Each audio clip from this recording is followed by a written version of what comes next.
Welcome back to the morning show here on Arise News. For updates on sports stories across the globe on this lovely Friday morning, we have Oran with us in the studio. Yeah, good morning, Oran. Good morning to you, Vimbai. Hello. Yes, good morning to you, Doctor. Good morning. Let's, for the third day in a row, let's talk about this. Nigeria is the gift that keeps giving. Let's just put it that way. First of all, it's already been determined that the Malian, talking about Eric Chelle, will be coming with the assistants that actually helped him out at the AFCON in 2020. In 2024, and talking about the AFCON 2023 that was held in 2024. We'll be getting more details as things actually go on, but we've actually learned from the grapevine that they would all be earning $50,000. So the four of them will be earning $50,000. And more importantly, I think the Nigeria Football Federation has gone on to offset their tax. So not the $5,000 you talked about yesterday? No, so it's been cleared. So it's a box sum, 50,000, like they did for Pesero. So he would have to take care of the backroom staff and the rest of them. Okay. But that's not the big. But that's not the big issue. As we actually move on, if they could have actually, because we had pictures of them talking about the coaches there. Thank you very much. Those are the coaches that will be assisting Eric Chelle there. These were men that he's very accustomed to: set pitch trainer, goalkeeper trainer, and match reader. Now, away from that quickly, the big news that is actually dominating the sporting circuit concerning this particular coach is that he hasn't fully disengaged from the Algerian side. He is gaffering at the moment, so he's still the coach of MC Oran. And they've said they will wait till after this weekend. They take on Setif this weekend in the Algerian Cup, and they say, and the board and the club hierarchy have said that they will wait till after the game against Setif because he was in training with them on Wednesday, he traveled with them on Thursday, and they would have to wait till after the game to determine his future. I hope we're not going to be having a Labadia situation once again. But this time around, I'm trusting that the Nigeria Football Federation have already dotted their I's and crossed their T's in regards to this particular issue. Because hearing the board and the hierarchies at MC Oran come out to speak about this, it sent shivers through my spine because we shouldn't be having this once again. Now, quickly away from that, let's actually delve into just one moment, okay? So quickly, the Lakers, LA Lakers and LA Kings, one an NBA franchise, one an NHL franchise, have decided to postpone their immediate games. And more importantly, they are saying that what is right before them is more important than any game coming up. And you and I know this.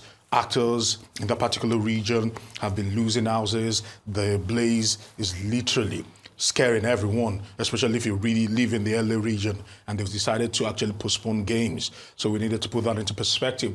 Now let's turn attention to some coaches quickly. And in the English Premier League, the Merseyside team, talking about Everton, have fired their coach. And that particular game came with quite a lot of complexities. If they can actually help us with some of the pictures, thank you very much. I'd appreciate it. Thank you. As we're actually moving on, because first of all, Sean Dyche has been let go of his job. As we're actually pressing it even further than Sean Dyche is the fact that, of course, a statement was actually made about parting ways with Sean Dyche. They played a game against Peterborough yesterday. They actually went on to win that particular game, pressing it even further than that.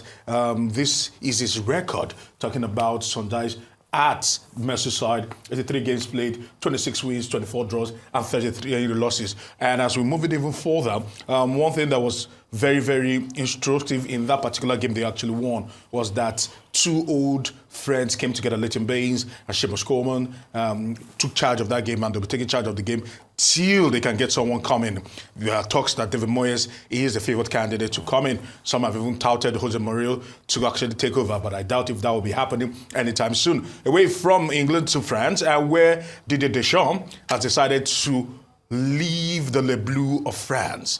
This is a man that has gaffed the Le Bleu to the World Cup. He's won several trophies with them, and it's unfortunate that he has decided to step aside. One man, Zinedine Zidane, had waited in the sidelines for far too long for this. Of course, this is his record so far, winning the Nations Cup and also the World Cup there in 2018. And finally, whether this man, talking about the legend of Real Madrid, the legend of France, Zinedine Zidane, will finally be given the opportunity. He's been out on the court for a while right now, and some are saying that he had turned down several jobs because he wanted to keep this particular job. Okay, and because of time, quickly, Rangers International of Enugu, they've decided to partner with a Swiss club to help bolster the youth system and also help that transition from local to international. Amobi Ezeoke must be commended for this. He's the chairman of the club and he's doing great things, bringing youth, bringing innovations,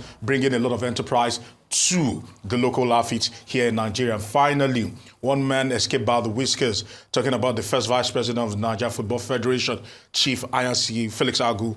He was robbed. He had a robbery incident in his house in Abuja, and he has been discharged from the hospital. It was looking bad because they stole his cars, phones, monies, and everything. And well, the good thing is he's out of the hospital, and the worst is behind him right now.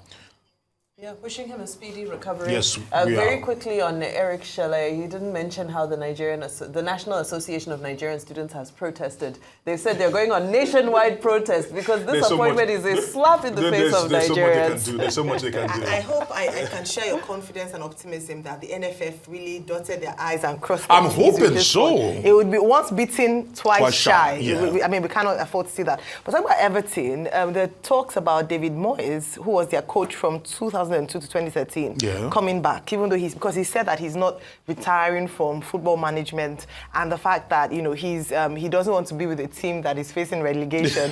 Let's see to what extent, if in terms of him coming back. Going to tennis, it's going to be interesting again. We have Kyrgios coming back to the field of play, and he's saying that tennis has missed him.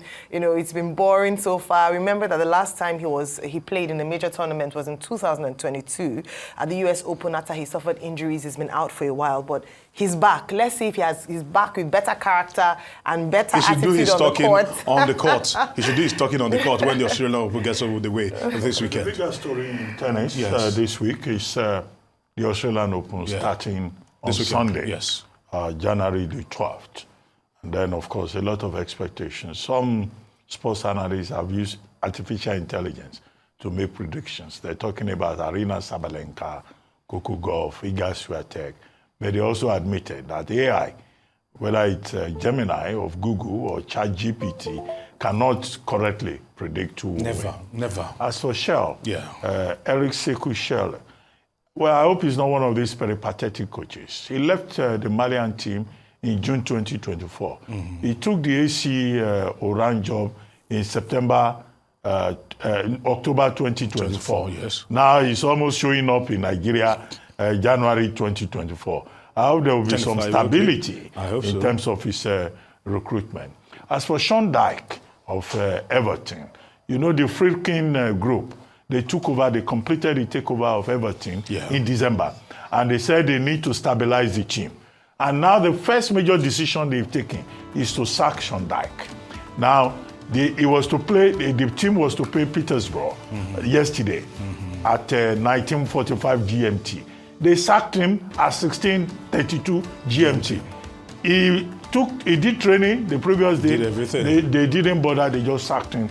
And in fact, in the letter of dismissal, they didn't even bother to thank him for his services. He was asked to leave. Yesterday, we talked about, coaches moving around. Patrick Kluivert going to Indonesia, and Koglu being dismissed from West Ham. So you see, just as in Microsoft, in football, performance is the main thing. If you don't perform, if you don't deliver, they show you the door. Final question is Graham Potter, who was appointed yesterday, the manager of West Ham. Is he the best fit? They say he has a master's in leadership, that is intelligent, that is very flexible, not as dogmatic as Koglu. or Ruben Amorim. Yeah. No, but the point is, with Graham Potter is this. I think he was overshooting it when he went to Chelsea. Chelsea was way bigger than him. Okay. And the circumstances were not right. So I think Everton is around this early. He will do well with them, like he did with Brighton. Thank you, Oran. And that's all on today's edition of The Morning Show.